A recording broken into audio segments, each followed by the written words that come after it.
क्या हमारा भाग्य पहले से ही लिखा होता है? हमारे भाग्य में जो कुछ भी घटता है वो पहले से तय है। जय माता दी दोस्तों, कैसे हैं आप सब लोग? आशा करते हो कि अच्छे होंगे।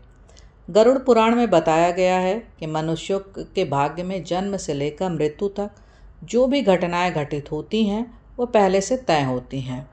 मृत्यु और जन्म एक ऐसा सत्य है जिसे कोई टाल नहीं सकता, पर हम यह जान नहीं पाते हैं कि हमारा भाग्य जन्म से लिखा रहता है या पहले। कृष्ण जी कहते हैं, किसी भी व्यक्ति को गरुड़ पुराण की आधी अधूरी बातें नहीं सुननी चाहिए। आधा ज्ञान जहर के समान होता है।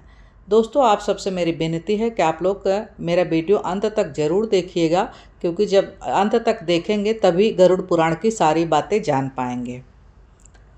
गरुड़ पुराण जन्म मरण से लेकर वर्तमान में कैसे जिएं, यह सभी चीज़ों के बारे में सिखाता है।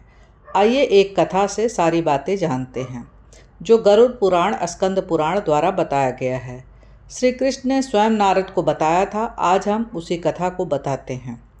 एक समय की बात है, द्वारिका नगरी में श्री कृष्ण अपने दिव्य आसन पर बैठे हुए थे। तभी नारद नारायण नारायण का जाप करते हुए वहां आ गए। नारद जी ने श्री कृष्ण को प्रणाम किया और कहा, आप त्रिकालदर्शी हैं। जो मनुष्य जन्म लेता है, क्या उसका भाग्य पहले से लिखा होता है?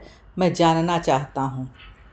कृष्ण ने कहा कि तुमने बहुत ही सुंदर सवाल पूछा है नारद। मैं एक कथा सुनाता हूँ जो हर मनुष्य के लिए एक चेतावनी और प्रेरणा भी होगी।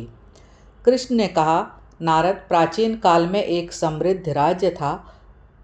उसका नाम अक्षयपुरी था।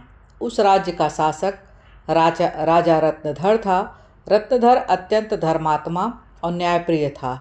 वह हमेशा धर्म का पालन करता था।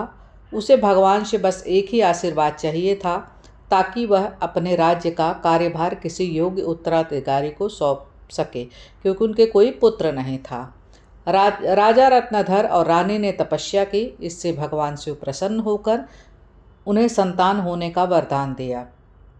फिर रानी ने बच्चे को जन्म दिया। वह बच्चा विकलांग, शारीरिक रूप से कमज़ोर था। यह देख राजा का दिल टूट गया और वह बहुत दुखी हुई। फिर भगवान से यह सवाल पूछा कि ऐसा क्यों हुआ। तब राजा रत्नधर ने कृष्ण जी से मिलने का निर्णय लिया और राजा ने पूछा, हे प्रभु, मैंने इतनी तपस्या की, यज्ञ किया, फिर भी मेरे बेटे का जन्म विकलांग क्यों हुआ? क्या ये मेरे भाग्य में पहले से ही लिखा हुआ था? फिर श्री कृष्ण ने कहा कि हे राजा, तुम सही कहते हो। क्या तुम जानते हो तुम्हारे पुत्र का जन्म इस प्रकार क्यों हुआ है? यह तुम्हारे द्वारा पूर्व कर्मों का फल है, जो तुम्हारे भाग्य में लिखा हुआ था।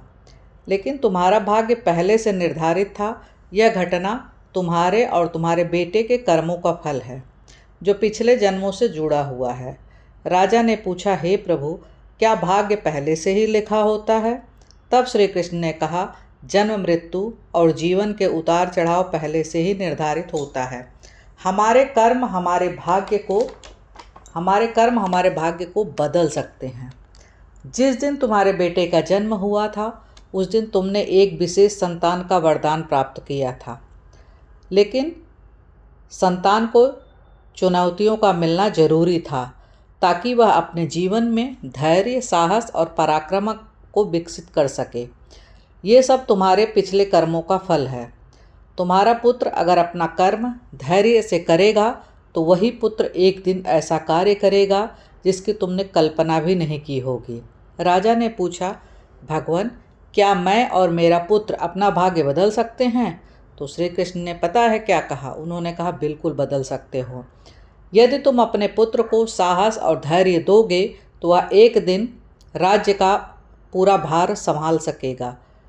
भाग्य एक चक्र के समान है, जो कर्मों के आधार पर घूमता रहता है। अच्छे कर्मों से अपने भाग्य को सुखमय बना सकते हो।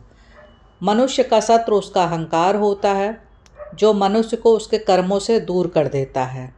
भाग्य जन्म से पहले लिखा रहता है, पर हम अपने कर्म से बदल सकते हैं। सत्य पर जरूर चलें। गरुड़ पुराण में बताए गए बातों को जरूर ध्यान में दें।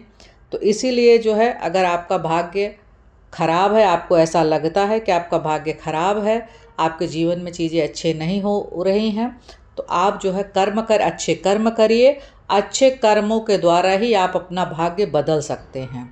दोस्तों, उम्मीद करती हूँ कि आप सबको मेरा वीडियो पसंद आया होगा।